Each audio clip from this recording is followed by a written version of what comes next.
Hi, good day. I'm Dean van der Westhuizen, an eye surgeon in Mbombela, and today I'm quickly going to discuss pars plana vitrectomy, also known as retinal surgery.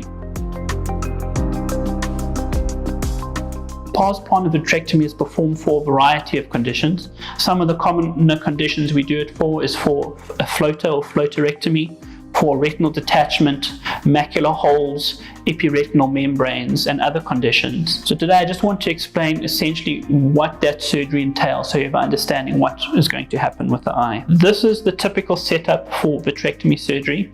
You can see that there are 3 ports. We make very small incisions. It's essentially micro keyhole surgery.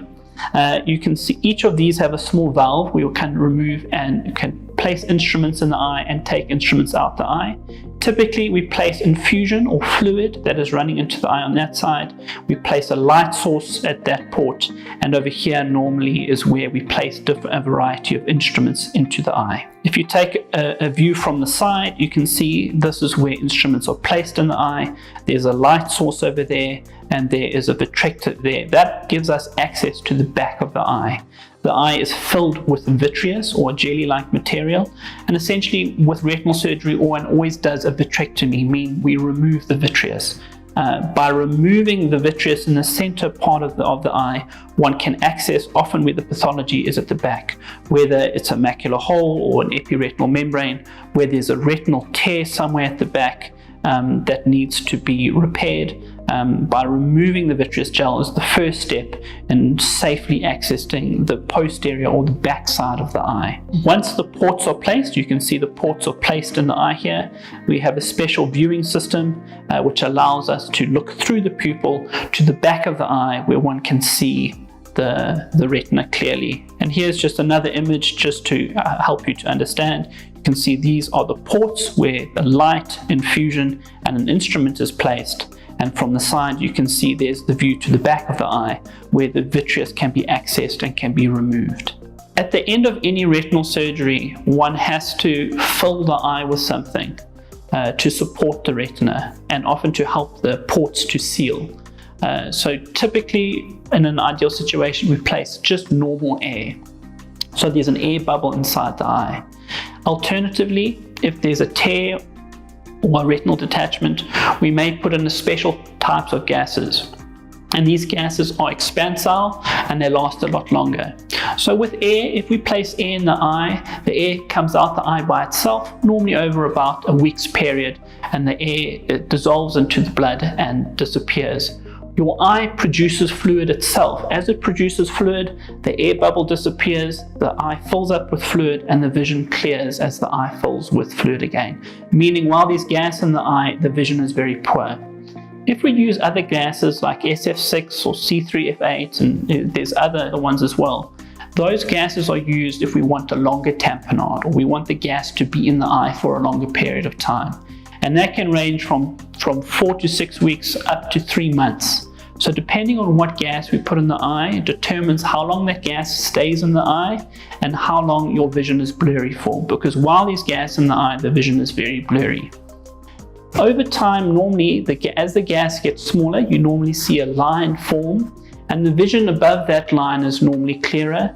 And as the bubble gets smaller and smaller, you start to see over the top of that bubble, the bubble moves down to the bottom and then eventually disappears. Obviously, you would say that gas bubbles float, so you'd expect them to be at the top, but everything in the eye is inverted. So although the gas bubble is actually dissolving and moving up, in your vision it looks like it's moving down and disappearing.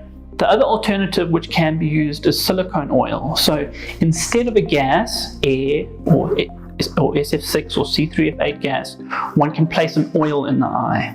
Now, an oil doesn't dissolve, it doesn't disappear, it stays in the eye, and that's the advantage of oil. Oil gets placed normally in more complex cases when one requires a long-term tamponade. We're not wanting the gas bubble to disappear and stop supporting the retina. The oil stays in the eye up until the time that we want to remove it. And so the disadvantage to oil is that you have to go back to theatre to have the oil removed at a later stage. Before surgery, we would normally have a fair idea of what we would expect to put into the eye. Air, one of our specialized gases, or oils.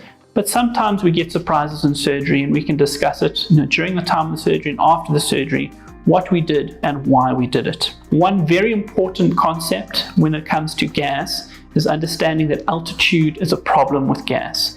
Gases are affected by altitude. They expand as you go up in altitude.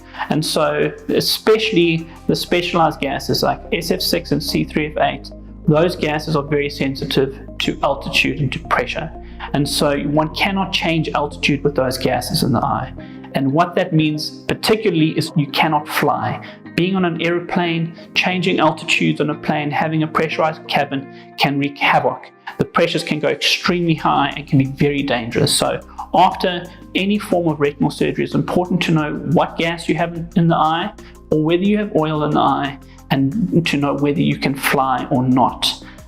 Also importantly, besides just flying, just changing altitudes. In terms of going up mountain passes or changing altitudes a lot, one cannot do that if you have a gas in the eye. So it's important to speak to your eye doctor and ensure that you know when it's safe to travel, to fly, etc. The advantage of oil is that it's not influenced by those altitudes, and so whether you have oil, if you have oil in the eye, you can travel, you can fly, etc. It's not an issue. But one does have to remove the oil at a later stage. So that was the basics of vitrectomy surgery. I hope it was clear, I hope it was helpful, and thanks for listening.